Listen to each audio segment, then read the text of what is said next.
And our big story tonight is the ongoing anti-IEBC protest security in this country and, of course, concerns by local investors and members of the business community who are all concerned about the situation in the country. Let's listen to a variety of them who had quite a bit to say about that earlier today. Demonstrations coming in, that worries the agents out there who are sending clients here. People, any traveler, a will-be visitor is getting very concerned because bad news travels very fast. When you've got demos, we've got tear gas, we've got name it. People are calling from Toronto, from the US, from the UK. Nobody wants to go to a destination that is having issues. We know very well 90% of Nairobians, or Kenyans generally, use public transport to get from their homes to their places of work. And the big losses that we're incurring now in revenue collection is surpassing 30%. In every 100 shillings, we are losing between 32 and 35 shillings.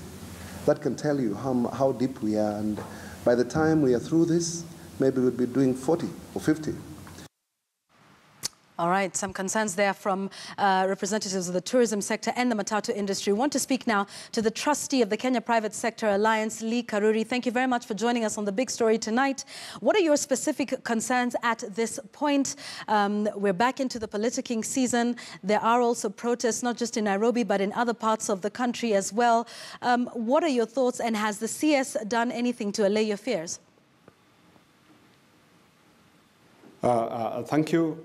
We have been monitoring the economic situation for some time. As a matter of fact, the whole of the year 2017 has been an election year for the business community, and it has been declining in terms of business over time, right from January as the politics increased. But the time we got to the election day in August, business was quite low.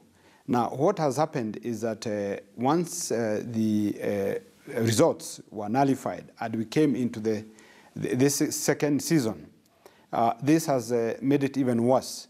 We have been talking to our members across the country, and we can confirm that a lot of, in fact, in almost all sectors of the economy are affected. They are doing very, very reduced business. We have spoken to the manufacturers. A lot of their goods are not moving. The public do not have buying capacity. The tourism sector, a lot of cancellations are already happening. In hotels, conferences are being cancelled, and so many people depend on the income from every sector of the economy. Therefore, it's a very big concern, and we have seen that this entire matter of elections has brought a big and huge losses to our economy. And our business people from all segments of the economy are really complaining, and they are saying that we really need to come to the end of these elections. We need to see that we go back to our normal lives.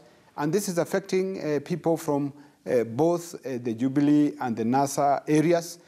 When the economy is bad, it's bad for everyone. And as a matter of fact, the membership of KEPSA is across both divide, and both sides, our own members are saying is much worse than they have experienced for many years.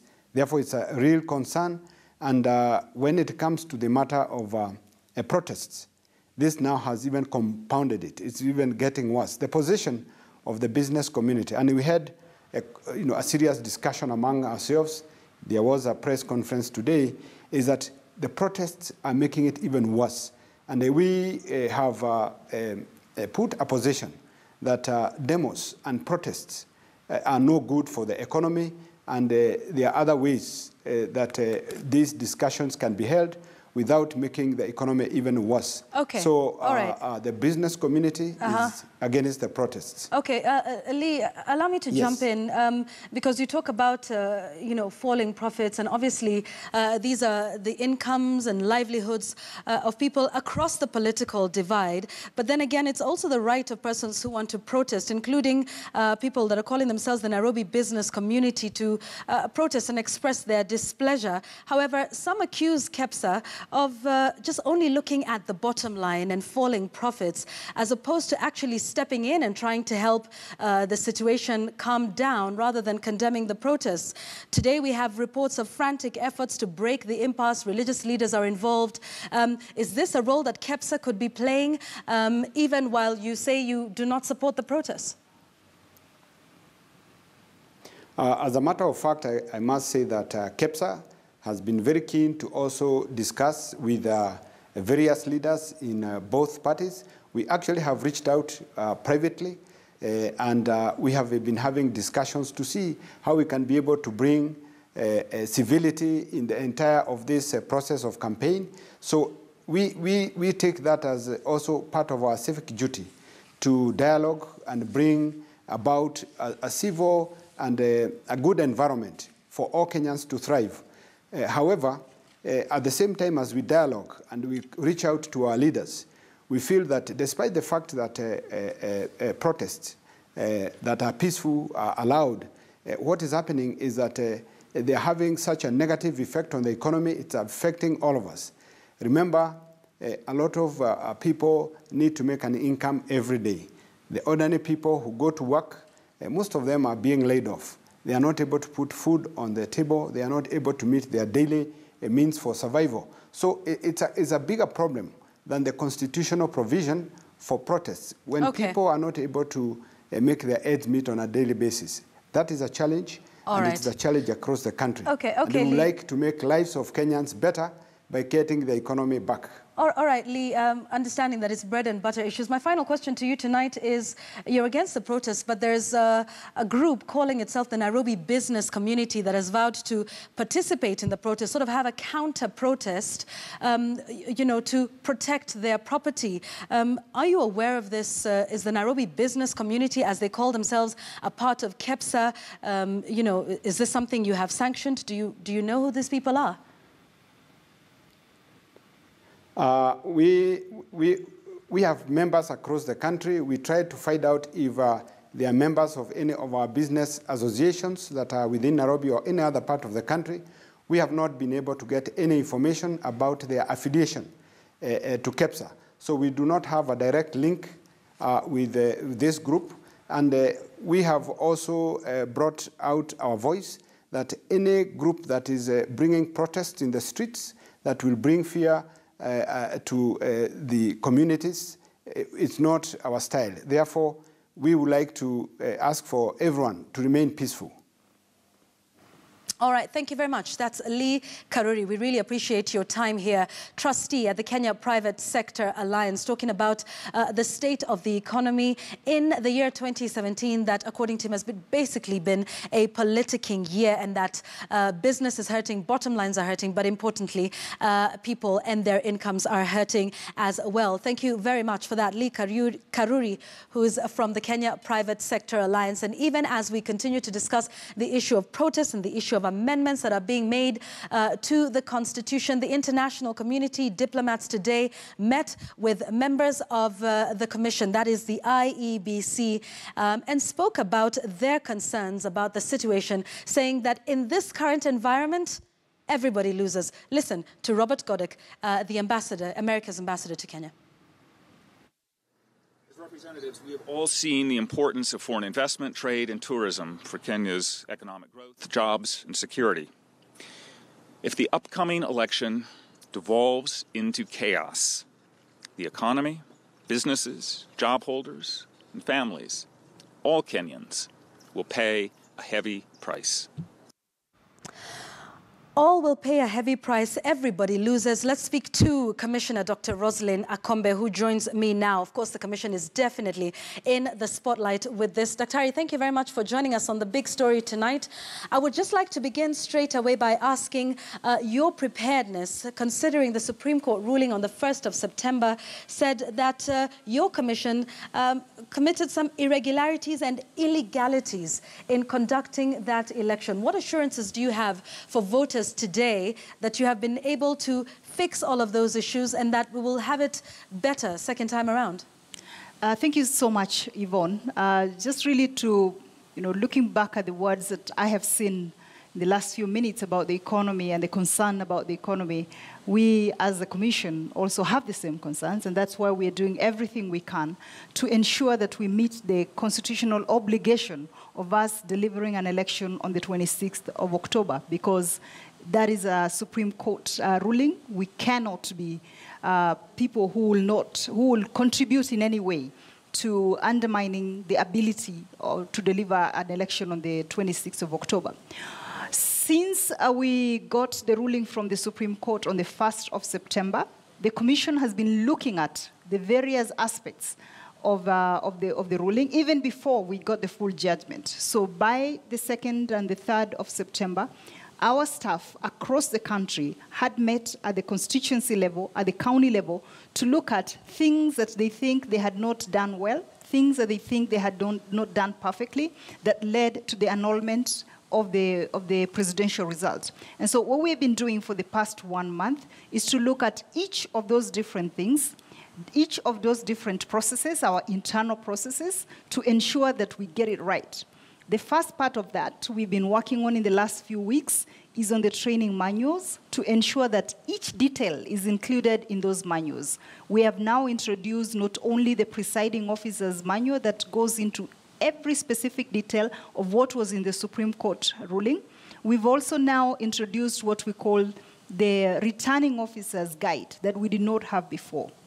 And that returning officer's guide prescribes step by step of what a returning officer is required to do, looking at the various places, especially on results transmission, that the Supreme Court had talked about, to ensure that we've covered all the various gaps that might have been there during the 8th of August election. Yeah. Okay, Daktari, because that process of the failure to transmit Forms 34As from over 10,000 polling stations was called out by the Supreme Court. Are there any plans for the Commission to reprimand the presiding officers who were responsible for this?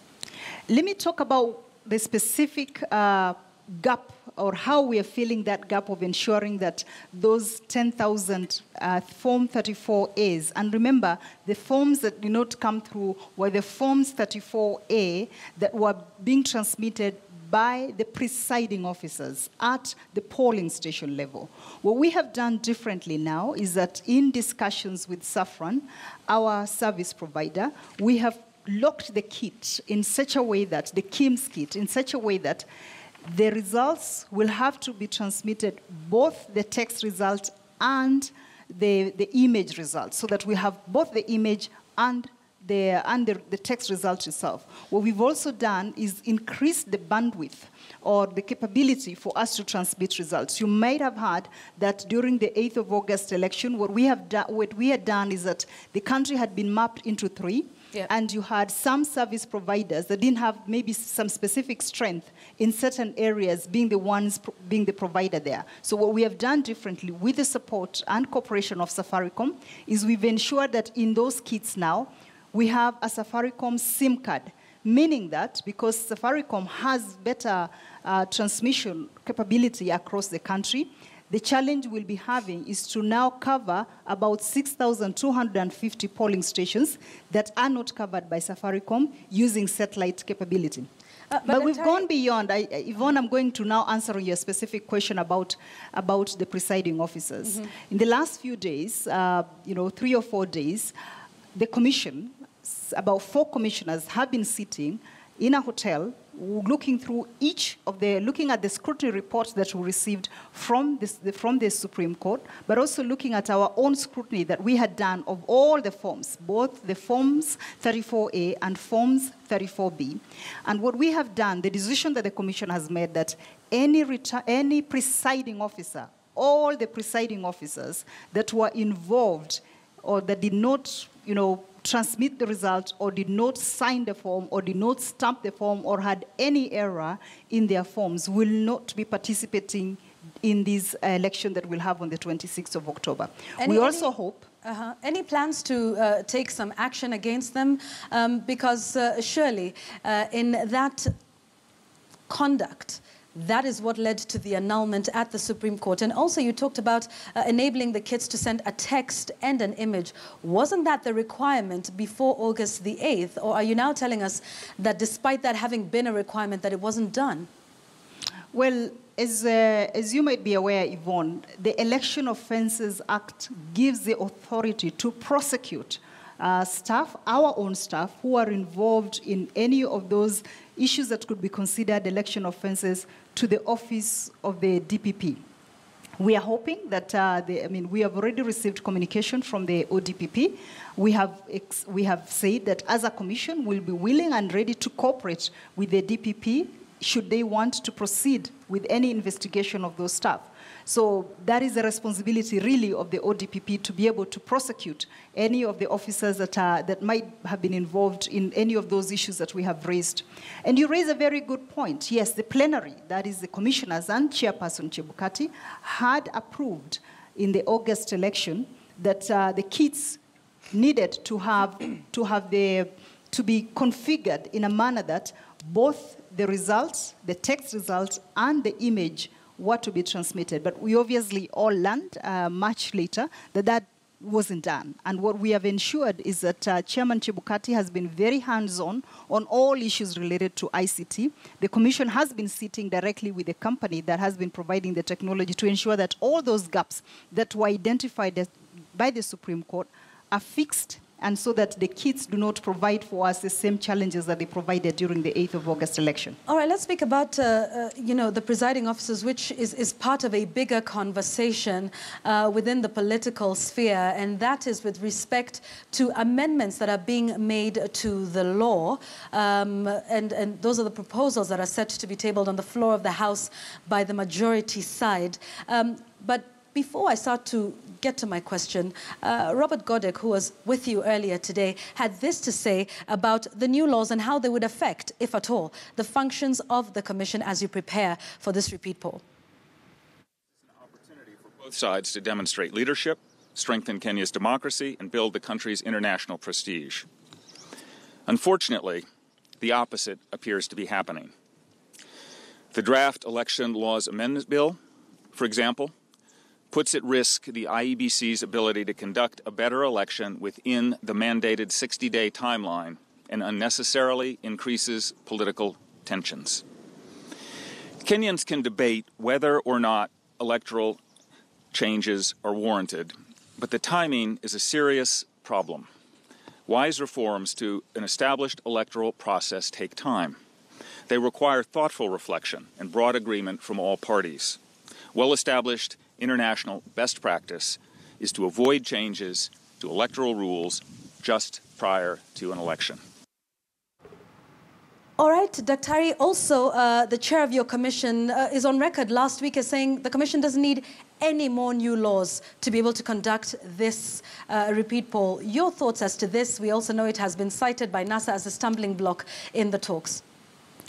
Yvonne, the chairman has spoken. The chairman has been very clear that it is an issue of timing. It's an issue of timing, and that international best practice is that you do not change the election laws just a few days to an election. We are 23 days to this election, and we have already prepared the manuals. We've already started the training. We have finalized the master trainers of some of our best trainers that we have around. We are now doing the training of trainers that is going on the 6th of October. We begin rolling out the training for all our returning officers, all the 291 returning officers.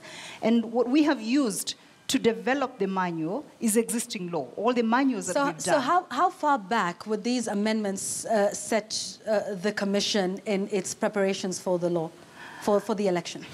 I mean, look, as I have said, we already have the manuals done. We already have the training beginning. The challenge or our concern as a commission is that if you have changes to the law, and then then after you have trained people, the challenge you'll have is that when you start giving instructions after you have trained people, especially on a very important issue, that is the results path, the results transmission, how the results are going to be done, or whether they're going to be done manually or whether they're going to be done electronically. So if you have trained people one way of doing things, and then you have changes that are coming late in the day, you are easily going to find confusion during the election day. And that is the concern that the Commission has had. And obviously, we hope that we will have the opportunity as a Commission to make those presentations to the relevant committee in Parliament that is dealing with that, and really say that we are not against legal changes. The Commission understands the importance of Parliament, the National Assembly, to legislate, but we also, so the issue is not about whether they have a mandate. The issue is on the timing, and obviously, having looked through, having worked through this election of 8th of August, we as a Commission would have had much more to contribute in terms of legislative changes. There are many other things that we would have put forward if we had been consulted. So what we are saying is that there's nothing wrong with coming up with legislative changes. It is just that the timing right away makes it difficult for us if those changes are going to have an impact on how we run the election. All right, the KIMS kits are being reconfigured. What happens to the information there, which we understand by law is supposed to be held for at least 3 years for any pending petitions that are before a court of law? So what we have within the KIMS is what we call an SD card. So the SD card contains all the content related to the register of voters, related to the logs, and related to all the voters that voted or did not vote. So those SIM cards or the SD cards, those SD cards are all being kept because they are part of, we consider those election material, and they will be kept according to the regulations that we have governing the retention of those material for purposes of research and for purposes of petitions. Talk to us about the state of the Commission, the commissioners and the Secretariat at this point. We understand you went for a retreat. There was an attempt to bring you together. But there are constant rumors about infighting, constant rumors about manipulation, or rather outside interference from both sides of the political divide amongst the commissioners, setting them up against each other, perhaps setting up the Commission against the Secretariat and vice versa. What would you say tonight to Kenyans who still wonder about the state of cohesion within your Commission? Yvonne, I think what the Kenyan people want to hear is where we are in terms of preparation of this election. What we owe the Kenyan people is to tell them what is it that we are doing as a Commission to address the issues that were raised by the Supreme Court. Rumors are rumors. We are not in the business of commenting on rumors, but as a Commission, we are working together day and night, Saturday, Sunday. All our commissioners worked throughout this weekend, including Commissioner Mwachanya, who lost her father. But instead of, taking even the time to grieve at this time, she has been sitting through with the rest of the commissioners, working to make sure that we are finalizing all issues related to returning officers, we are finalizing all issues related to training, we are finalizing all issues related to the ICT. What I could really urge the Kenyan people to understand is that, of course, the jobs that we have are high-pressure jobs, but we also are people whom the Kenyan people have trusted and put this responsibility before us. We know we have failed once, we do not want to fail again. And that is where we are spending every opportunity that we have to try and right what went wrong during the 8th of August election. It is not every time that one is given a second chance. The Kenyan people have given us a second chance. We do not take lightly that second chance that they have given us, and we are committed to ensuring that we make it right this time round. Is the Commission independent enough to carry out this election this time without any irregularities or illegalities? Are you an independent Commission, as the name suggests?